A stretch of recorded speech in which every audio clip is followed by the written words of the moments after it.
Hello hello madam, நாங்க FM ரேடியோல இருந்து பேசுறோம்மா. ஐயோ எஃப்எம் ரேடியோல இருந்து பேசுறீங்களா? ஐயோ, இப்பயும் உலகம் பூரா கேட்டுட்டு தான் இருக்கு.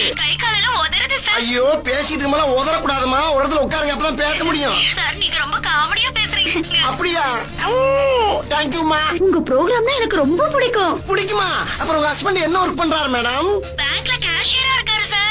அப்பா, ரொம்ப சௌரியமா போச்சு. உங்க மாமனார் மாமியார்லாம்?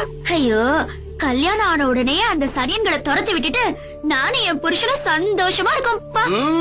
நல்ல மனசுமா, அப்படித்தான் இருக்கணும். சரி, பக்கத்து வீட்டுல யார் இருக்கா? புதுசா டெவலப் ஆகுற ஏரியா. 100 அடிக்கு ஒரு வீடு தான் இருக்கு. 100 அடிக்கு ஒரு வீடா? அடடடடா, அப்ப ரொம்ப காத்தோட்டமா இருக்கீங்க. சரிம்மா, அப்புறம் உங்க அட்ரஸ் கொஞ்சம் சொல்ல முடியுமா? அட்ரஸா?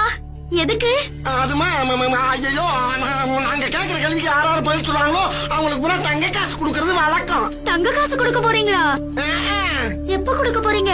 கொஞ்ச நேரத்துல கொடுப்போம். அப்படியா? அப்ப அட்ரஸ் எழுதிக்கோங்க. சும்மா சொல்லுங்க, நான் மனப்பாடம் பண்ணிக்கிறேன். மனப்பாடமா? இல்ல, எழுதிக்கிறேங்க. நம்பர் 10 பிள்ளையார் கோயில் தெரு, கேகே நகர். 10 பிள்ளையார் கோயில் தெருவு, கேகே நகர். ஓகேமா, ஓகேமா. இப்ப உங்களுக்கு பிடித்த பாடலை கேளுங்கள். எனக்கு அப்படி போடு போடு போடுங்க. அப்படி போடுங்கிற பாட்டா யாருக்காக டெடிகேட் பண்றீங்க மேடம்? நானு, எங்க அப்பா, எங்க அம்மா, என் தம்பி, என் தங்க. போதும் போதும் போதும், லிஸ்ட் பெருசா போய்கிட்டு இருக்கு.